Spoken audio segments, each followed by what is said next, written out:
আওয়ামী লীগের জন্ম হচ্ছে আজন্ম পাপ এবং আমাদের নিরাপত্তার হুমকি। ওর জন্ম কিন্তু পলাশী দিবসে, বারবার বলেছি, দেশবাসীকে বুঝতে হবে।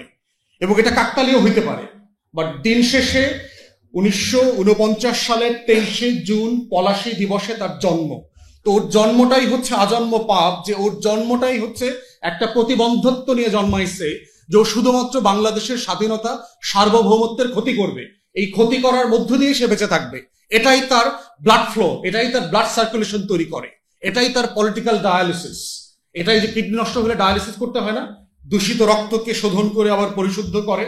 আওয়ামী লীগের পলিটিক্যাল ডায়ালিসিসের প্রসেস হচ্ছে যে বাংলাদেশের স্বাধীনতা সার্বভৌমত্বকে ধ্বংস করে দিল্লির গোলামি কায়েম করবার মধ্য দিয়ে তার রাজনীতি এবং তার রাষ্ট্র কাঠামো গঠন করা। এবং এইটা বোঝার মধ্য দিয়ে হচ্ছে আমার মাটির, আমার জমিনের আজাদির লড়াই, এটা বুঝতে হবে। এবং এই ফ্রেমটা ধরলেই বোঝা যাবে যে ইন্ডিয়ান হেজিমনি কিভাবে ওয়ার্ক করে। এবং ইন্ডিয়ান হেজিমনির ওয়ার্কের দুইটা মোটা দাগের জায়গা আছে।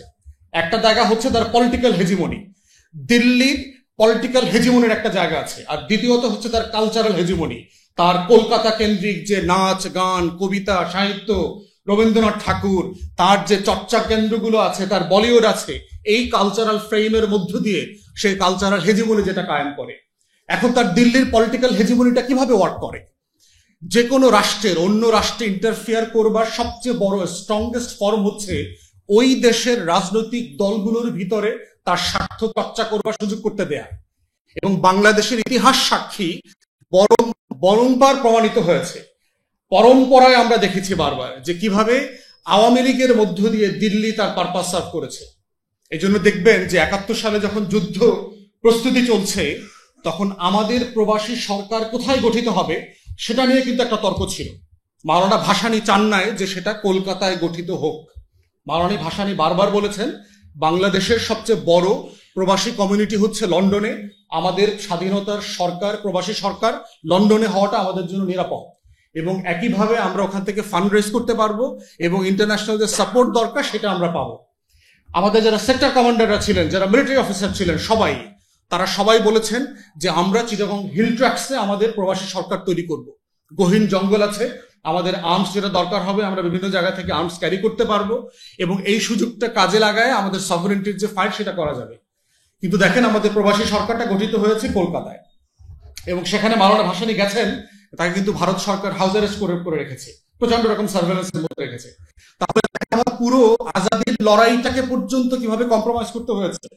নভেম্বর মাসে যে 7 দফা চুক্তি হয়েছে, দেখেন যে গোলামের চুক্তি, আমার রাষ্ট্রে আমার আমার আমার সেনাবাহিনী থাকবে না, আমার কোনো বর্ডার গার্ড থাকবে না, ভারত ঠিক করে দেবে যে আমার প্যারামিলিটারি ফোর্সটা কি হবে, আমি ইন্টারন্যাশনাল কোনো কমিউনিটির সাথে চুক্তি করতে পারবো না, তাদেরকে ইনফর্ম করতে হবে।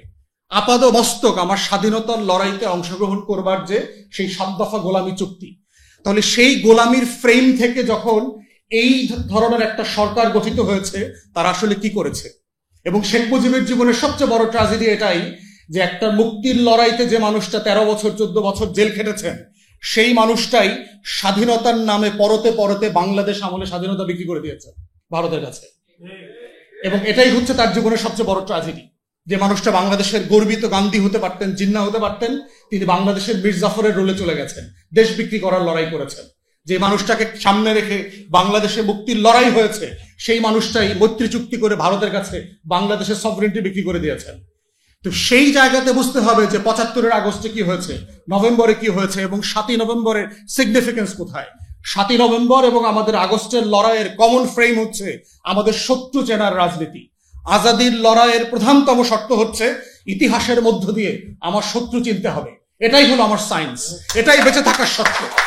এবং একটা রাষ্ট্রের আজাদির শত্রুকে যদি আমরা বারবার চেনার পরে আবার ওই ফাঁদে পড়ি, তাহলে ওই রাষ্ট্রকে বারবার রক্ত দিয়ে, ঘাম দিয়ে, শ্রম দিয়ে, আবু সাইদদের রক্তের উপর দিয়ে বারবার লড়াই করতে হবে, কিন্তু দেশ স্বাধীন থাকবে না।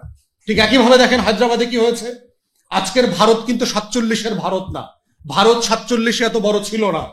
আজকের আপনার এই যে দেখেন গোয়া দেখেন, জুনানগর দেখেন, হায়দ্রাবাদ দেখেন, সিকিম দেখেন, কাশ্মীর দেখেন, 631টা প্রিন্সলি স্টেট ছিল 47-এ, যারা ইন্ডিয়ান নেগোসিয়েশনে, ব্রিটিশ কলোনিয়াল নেগোসিয়েশনের অংশীদার ছিল না।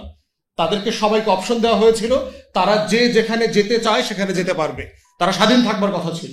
তাদেরকে দেখে কি করেছে দেখেন, 47 অনওয়ার্ডস ভারত প্রত্যেকটা প্রিন্সলি স্টেটকে দখল করে নিয়েছে, প্রত্যেককে।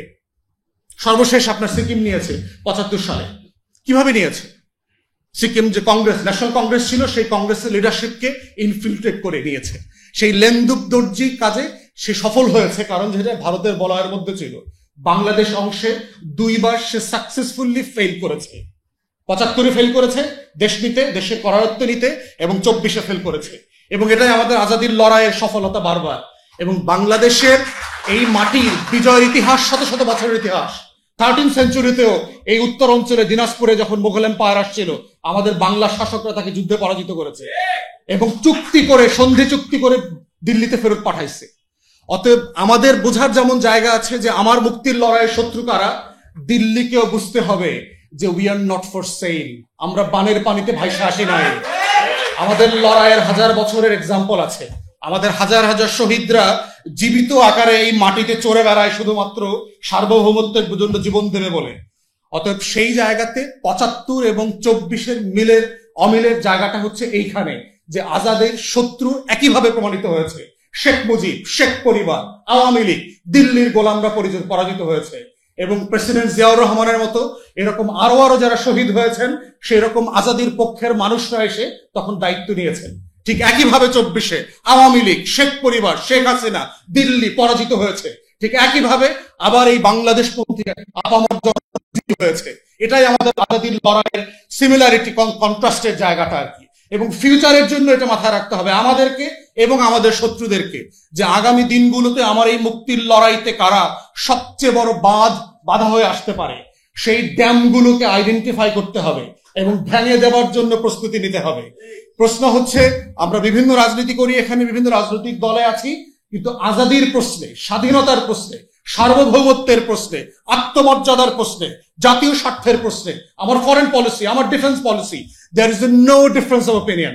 There can be no difference of opinion. Come what may, এটা বিএনপি আসুক, জামাত আসুক, অন্য দল আসুক, কোয়ালিশন আসুক, এই প্রশ্নগুলো হচ্ছে কমন কোয়েশ্চেন। এই প্রশ্নগুলোই হচ্ছে সারা পৃথিবীতে রাষ্ট্রকে রাষ্ট্র হিসাবে বাঁচিয়ে রাখে, জাতিকে জাতি হিসাবে মর্যাদার চোখে নিয়ে যায়। এবং সেজন্য পশ্চিমা দেশগুলোতে দেখবেন সরকার পরিবর্তন হয়, ক্ষমতা পরিবর্তন হয়, দল পরিবর্তন হয়, কিন্তু যুদ্ধের নীতি পরিবর্তন হয় না।